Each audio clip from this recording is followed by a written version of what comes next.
Galera, hoje eu tô aqui com a Fulvia, a gente vai falar sobre musculação, bodybuilding, como sempre, né? E medicina? Sim, cirurgia plástica e anti-aging.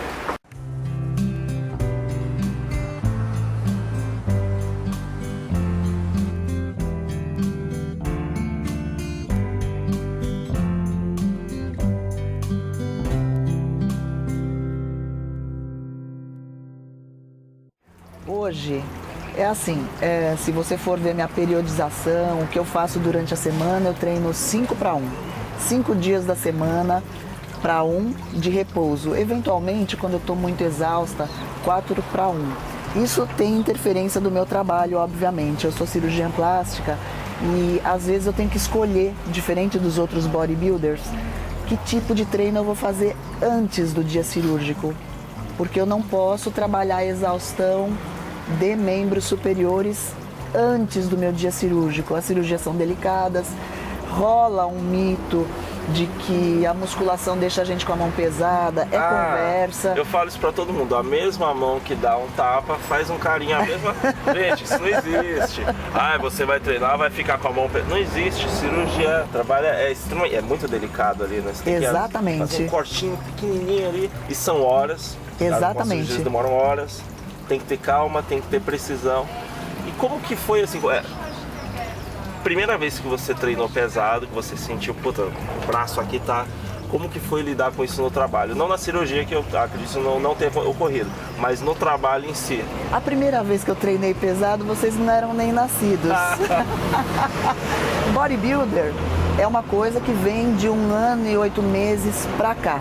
Então, Mas antes eu já tinha uma história de treino. Mas o seu período de competição é recente, agora? É recente, eu sou neófita em bodybuilding.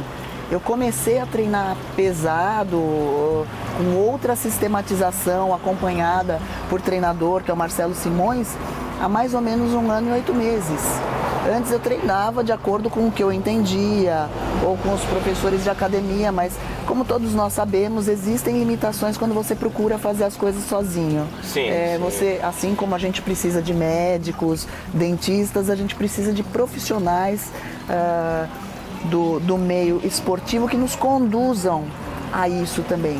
A questão da dor é assim, hoje, e aliás há muito tempo, eu já não tenho dor quando treino, né? Eu percebo em geral tremor, ou como eu te falei, quando eu trabalho a exaustão, às vezes eu tenho dificuldade de me manter em uma posição só. Então eu tenho que prestar atenção no que eu estou fazendo. Eu treino um pouquinho diferente dos outros. No entanto, isso não atrapalha as minhas cirurgias de forma nenhuma. Muito pelo contrário, me trazem mais competência para aguentar o tempo cirúrgico e para aguentar o que a gente chama, entre aspas, de lambretar, ficar segurando as válvulas durante a cirurgia, não cai. Eu sou um pouco mais forte. Às vezes o pessoal pega e fala, menos força aí que você está arrancando as coisas do lugar. Falo, então tá bom, vou amansar aqui. Né? E assim, rola um preconceito ou uma disputinha com os outros cirurgiões ou as cirurgiãs e tal, porque a galera da maromba, o pessoal costuma, né, meio que tentar colocar a gente de lado no emprego, com piadinha. Rola isso ou é de boa com o pessoal? Rola um preconceito como em todos os lugares do nosso mundo. A gente escuta coisas que são inapropriadas. No começo eu ficava super agressiva, porque assim, as pessoas falam, você está tomando alguma coisa para ficar assim, o que você está fazendo é perigoso. Eu falo, poxa, até que ponto perigoso? Eu não entrei nessa sem estudar, né? Eu fui avaliar as variáveis, eu já treinava uma série de outras coisas antes, eu sei até que ponto eu posso chegar. Eu acho que essa postura do mundo em relação aos bodybuilders, aos fitness, é uma coisa complicada, porque eles jogam todo o nosso trabalho no chão. A gente não chega aqui fazendo graça, a gente chega aqui com disciplina, muito trabalho, muito treino. Quando eu falo muito treino, eu tenho vontade de convidar as pessoas que desdenham dessa nossa questão para treinar conosco e ver de fato como que é uma evolução. A gente não chega aqui de um dia para o outro, é que às vezes as pessoas nos veem de um dia para o outro, né? Só que para chegar nesse ponto a gente tem toda uma história, toda uma construção. Como eu falei aquela hora para você, tijolinho por tijolinho. Ninguém cresce numa explosão. Da noite pro dia. Isso é uma questão, eu acho muito interessante você ser da área de medicina, porque, pelo menos no Brasil, quem assiste Rede TV ou outros canais vê isso de vez em quando. Um profissional de medicina vai ao programa, não sei se ele tem conhecimento sobre bodybuilding ou não, me parece que não, mas só o fato de essa pessoa ser da área é como se ela tivesse toda a competência para falar sobre aquilo. E aí eles vão falar sobre recursos ergogênicos ou outros recursos também, óleo, enfim, outras coisas com muita propriedade e não sabem o que estão falando.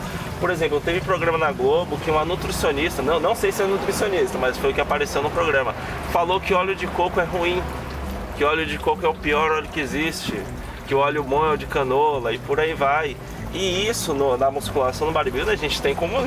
Isso é piada, né? Todo mundo usa óleo de coco. Ninguém usa canola, que é um óleo canadense, que se eu não me engano se chama couza, a planta.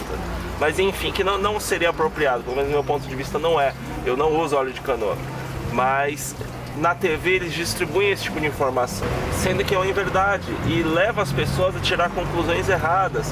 Quando eles mostram também pessoas que fazem só aplicação local, você olha o shape do cara, você percebe que ele não treina o corpo inteiro, ele só faz aplicação local de óleo e aí já coloca aquele cara como um cara da musculação, né? Então isso vai criando todo um preconceito, toda uma informação incorreta e a gente acaba, enfim, tendo como é o nome dele? O Arlindo Anomalias, já viu? Eu já vi. Então, poxa, cara, é complicado, né? Mas eu acho que com o tempo a gente vai se livrando desses problemas. Agora me fala uma coisa, sobre... Hoje você tem a sua profissão desenvolvida, está na musculação bodybuilding. Da forma como eu enxergo, a musculação, ela pode ajudar muito o homem e a mulher em relação ao anti-envelhecimento. Como que você hoje, praticando isso, vê a ligação entre os dois, entre os recursos que a gente tem na medicina em relação a botox, tá? Tudo que tem mesmo, a alimentação saudável e a musculação, porque existe também a ideia de que se a mulher levantar pesos, ela vai ficar com o braço muito grande, ela vai ficar parecida com um homem e blá blá blá, e por aí vai, que não tem nada a ver, né? São dois corpos diferentes, mas que podem ser desenvolvidos, que é o que acontece. Como que você enxerga essa junção? Olha, eu enxergo essa junção de uma forma extremamente favorável. Na realidade, um dos fatores que me levou a voltar a treinar de uma forma bastante intensa foi a necessidade de comprovação da eficiência dos exercícios físicos e também a necessidade de implantar exercício físico em qualquer idade. Eu sempre falo para todo mundo, idade não é grau de risco cirúrgico para a gente. A idade não deve impor limites. Você deve usar a idade a teu favor, né? Sim. Aprender uma série de coisas. Uma pessoa com a minha idade, eu tenho 51 anos, sabe o que pode, o que não pode fazer. Eu não entro em loucura, né? Eu tenho uma postura muito diferente dos outros cirurgiões quanto aos pós-operatórios das minhas pacientes. Hoje, a gente procura evitar uma série de danos nos pacientes cirúrgicos e um deles é evitar os fenômenos tromboembólicos. Então, nessas tentativas de evitá-los, o que a gente solicitava para o paciente logo de início no pós-operatório? Que eles andassem. Hoje eu já tenho até uma outra postura. Eu tento verificar o modo de vida da minha paciente e falo, olha, além de andar, eu vou a liberando para fazer exercícios físicos, obviamente sem carga, em período precoce, para evitar esses fenômenos tromboembólicos e para que essas pessoas em pós-operatório não tenham os fenômenos catabólicos, certo? Quanto a essa questão da mulher crescer demais, ficar que nem homem, eu vou falar, isso é bem difícil, hein? Bem que eu tenho tentado ficar com um bíceps monstruoso, é como eu já falei, é trabalho. Ninguém que está numa fase iniciante, que treina leve, vai conseguir ficar monstruoso. Podem ficar tranquilos, certo? O nosso organismo tem sua vocação e tudo depende muito de como se treina e de como você conduz essa situação. Há pouco tempo atrás você competiu. Foi a primeira competição aquela ou você já tinha subido antes? Esse ano eu subi 3 vezes. Então vamos falar da primeira. Onde foi essa primeira competição? Foi o Estreantes né? Foi em São Bernardo do Campo. E foi a sua primeira vez? Foi a minha primeira vez. Bodybuilding, mesmo palco. Exato. Como é backstage, desidratação, tem que ficar um período sem comer, né, para a barriga dar aquela... Como que é? Porque assim, a galera da musculação, o pessoal que segue a gente, todo mundo, eu gosto de treino e tal, mas saber mesmo que é competição a gente não sabe. Eu também não sei, nunca competi. Como que é passar por essa experiência? Quais foram os pontos mais fáceis e os mais difíceis? Descreve pra gente assim aquela semana antes do palco, né? Que a gente já não dorme direito, como que é? Não dormir direito é problemático. Na verdade, eu tava com hipersonia, eu dormia a mais e perdia a refeição. Eita! É interessante isso, né? Eu não conseguia acordar. Em jejum, não fiquei em momento nenhum. Numa das fases eu fiz jejum intermitente, mas eu fazia apenas 14 horas e pelo amor de Deus, pessoal, vocês só introduzam isso na sua dieta com coordenação médica. Agora, jejum absoluto para escavar o abdômen não fiz, ok? A gente vai diminuindo as porções alimentares, porém não zera nunca. A parte mais difícil para mim da desidratação foi fazer o aumento da hidratação, que a gente tem que tomar de 5 a 6 litros por dia. Devido ao trabalho. Vocês imaginem, quando eu estou operando, como que eu vou beber água, gente? Mas tudo bem. É verdade. Eu tomava água em outros horários. Não é o certo. Você tem que fazer aquilo em progressão, mas a gente tem que adequar o preparo ao nosso modo de vida. Sim. Certo? A gente vai baixando o carbo, né? Tem vários protocolos de desidratação. Baixar o carboidrato é difícil também. Ok? Uma coisa que eu notei em relação ao carboidrato é que como você corta ele atrapalha a cabeça da gente, fica difícil pensar. Às vezes eu tô segurando carbo, para testes, enfim. Aí eu vou ler um livro, ou vou ler um documento na internet, aí eu leio a primeira linha, aí eu volto, leio de novo a primeira linha, e aí eu percebo que eu não tô conseguindo desenvolver e eu começo a ficar irritado. Né? Parece que a falta de carboidrato deixa a gente mais nervosinho, né? Isso é verdade, porque o carboidrato é o principal elemento utilizado pelo cérebro, né? Se você baixa o carboidrato, existe uma dificuldade na conversão, no metabolismo de tudo, e o cérebro fica realmente assim num stand-by, né? Mas isso tende a melhorar de um preparo para o outro. Isso eu percebi nas fases, né? Que essa irritação que a gente tem, a gente vai se adaptando a ela também. O cérebro ele é bastante plástico, né? Mas não pode ficar sem glicose. Não, senão vai dar ruim. Porque o risco de convulsão, o risco de complicação é sempre muito grande, por isso que a gente tem que ser acompanhado, tem que verificar o que está acontecendo para não entrar numa camisa de 7 varas, né? Não é? O último dia realmente é difícil, mas eu creio que o que dificulta mais o último dia é a preocupação. A gente, em um dos momentos do dia, a gente tira o líquido para secar. Isso, de fato, não me incomodou de forma nenhuma, mas essa história do carboidrato na primeira vez estava me deixando bastante complicada, né? Agora, o backstage, olha, é um lugar incrível. A gente fica imaginando que vai dar de cara com aqueles gigantes, todo mundo competindo um com o outro, que nada. Os atletas são extremamente concentrados, são gente como a gente, são humanos, mesmo os top, são assim, companheiríssimos. Claro que tem um ou outro que se esconde num canto e não quer saber, porque aquilo faz parte do comportamento dele. É igual, né? O pessoal do UFC. Tem gente que entra com música e tal e joga bola e não sei o que. Tem gente que entra numa boa, faz parte do ritual pessoal ali. Exatamente, mas em geral a maioria das pessoas sorri para você, te cumprimenta. As meninas são lindas, assim, lindas, e por dentro também elas chegam e falam: nossa, como você tá bem. Quando que você vai esperar que uma pessoa que vai subir com você no palco chega para você e fala: poxa, como você tá bem? E as equipes de apoio do IFBB, eles são os pais. Você não tem noção do que esses caras são treinados para acalmar o atleta e para criar aquele show. Eles percebem que tem um ou outro que está um pouco nervoso, um pouco irritado, pegam aqui no canto. Na hora que você vai subir, às vezes você está congelando. No dia que eu subi a primeira vez estava 4 graus, né? um dos condutores lá do backstage falou, não, fica calma, daqui a pouco esquenta. Poxa, só de você ter aquele calor humano da pessoa, como que chama? Dividindo com você daquela dificuldade, você fala, poxa vida, nem precisa esquentar, eu sei que eu não tô sozinha. Né? Então, lá no backstage é tudo muito legal. E a hora do showtime, assim, a hora que você sobe, é um momento inacreditável. São pouquíssimos segundos, né, mas que fazem valer a pena, assim. A premiação do esforço, eu digo, não é o troféu, gente.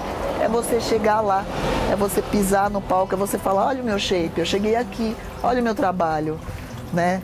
E você mostra esse resultado, muito legal. É se colocar à prova, né? Exatamente. E Fúvia, agora já temos experiência de treino, já tem competição 3, tá? 3.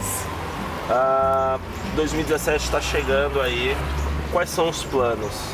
Olha, provavelmente eu vou participar do Arnold. Eu tenho uma coisa aqui na minha cabeça, como eu conheci muitos atletas, a gente tem que ter autocrítica. E eu ainda não estou madura como eles, ok? Eu subi com um shape ótimo. Quando eu fui para o brasileiro, eu fui a vice-campeã da minha categoria, que é Body Fitness Master 2. Existem pouquíssimas mulheres no Brasil competindo nessa categoria, porque, é como eu te falei, a idade não te impede de nada, mas as pessoas têm esse fator impeditivo lá na cabeça, né? O que eu quero agora é amadurecer, criar densidade e criar um shape cada vez melhor. Isso, inclusive, é uma questão de respeito com os outros competidores. A gente não pode subir falso, certo? A gente tem que subir em condição. É isso que faz a competição valer. Isso que eu falo, em geral, quem faz o show acontecer são os bodybuilders, né? Não somos nós vloggers, não é o pessoal que está julgando, são vocês, são vocês que estão assistindo a gente, que vão lá, que fazem hidratação, vocês que fazem isso rolar. Então, o máximo respeito no esporte é de vocês. E o que a gente quer ver, o que realmente faz isso aqui funcionar, são vocês também. Então, rola também essa briguinha, essa divisão entre mas fulano é vlogger, fulano é isso, fulano é aquilo. E não, gente, tá todo mundo pelo esporte. Eu sou vlogger, tô aqui entrevistando uma bodybuilder porque eu quero que o mercado cresça. Eu quero que mais mulheres comecem a treinar. E olha só que legal, olha a experiência que ela teve. Olha como foi gostoso isso. É uma coisa que muda a vida da gente. Se coloca à prova, realiza um sonho, inspira outras pessoas, que é o que importa. Eu acho que, sei lá, a gente está aqui para isso também, não é só para ganhar dinheiro, não é só para trabalhar, para viver, é para mudar esse mundo, né? É valiosíssimo, isso aqui a gente faz para encarar um desafio. E no momento que você consegue vencer esse desafio, você pensa, poxa, olha como eu sou capaz de fazer isso, então eu sou capaz de fazer outras coisas. Você sabe por que eu vim para o bodybuilding? Não sei. É uma coisa muito interessante, fora essa questão da medicina. Eu já vinha sentindo que a fraqueza muscular interferia muito na minha performance cirúrgica. Eu comecei a treinar stand-up, stand-up paddle. Sim. Eu remo. Sim. Né? Quando eu comecei a treinar stand-up, eu sentia uma deficiência de membros inferiores, porque a gente precisa ter um pouquinho de força nas pernas. Nessa hora, já fazia uns 2 anos que eu estava aprendendo a remar, eu faço grandes distâncias. Em geral, eu remo com meu irmão, que é educador físico também, o Jonas Ricardo Ritt. A gente fazia de 6 a 12 quilômetros. No remo em pé? No remo em pé. É muito legal, é muito gostoso. Ninguém tem noção do que a gente pode ver lá no meio do mar. Mas eu queria aprender a surfar. É uma delícia, não é? É muito bom. E aí, o meu treinador, meu irmão, falou, olha, você não vai conseguir evoluir porque você ainda não tem perna para esse negócio. E aí eu voltei a treinar musculação com intensidade. Então também existem aqueles preconceitos de que quem está na água não pode ser pesado e musculoso que afunda. Imagina, eu fiquei muito ágil. Em termos de remada, eu melhorei demais. A minha performance melhorou bastante. Infelizmente, durante o preparo foi contraindicado remar, porque é um trabalho extremamente catabólico e eu não conseguia criar volume. Mas fora o projeto de subir o ano que vem em alguma das competições, existe o projeto de atravessar para Ilhabela também. É uma travessia curta, né? Mas assim, o medo que a gente tem é que passe alguma coisa. Curto, é ali, Ilhabela, é tranquilo. Não, para quem está remando 12 quilômetros, para Ilhabela, teoricamente, assim, nos pontos mais curtos, em torno de 7,5 km. Só que tem que ter toda uma logística, tal. É um sonho. E eu espero que você esteja lá também no dia que eu for fazer essa travessia, para você ver como é que é. Eu vou com a GoPro ali, eu ponho o capacete de GoPro e vamos junto, vamos embora. Exatamente. Fúvia, e agora o pessoal quer te seguir, vamos falar das suas redes sociais. Facebook, Instagram, só Instagram, o que a gente tem? Instagram e Facebook, de preferência pelo Insta, que é fulvia.hit. Pessoal, eu vou colocar aqui embaixo, como sempre, fulvia.hit. Aí vocês dão pausa no vídeo, dá pra dar uma olhada, de menos. E vai ficar também nos comentários do vídeo aqui embaixo no YouTube. Fúvia, obrigado, adorei te entrevistar. Eu não sabia da sua história, de todas as atividades que você faz, muito bacana. E parabéns por representar o bodybuilding feminino tão bem. É raro a gente ter representantes e é raro ter alguém da medicina, que faz parte da medicina e apoia o nosso esporte, que infelizmente às vezes é visto como algo ruim ou que fosse causar lesões, o que está longe de ser verdade, né? Eu é que agradeço. Espero que eu veja cada vez mais gente da minha idade e de todas as idades treinando. Nosso próximo desafio é tentar provar que as crianças também podem, obviamente coordenadas com um bom educador físico. Enfim, é um esporte que tende a crescer e que tem muito de bom para dar. É isso aí, galera. Esse foi o Papo Fit, o busão acabou de passar e a gente se vê no próximo papo.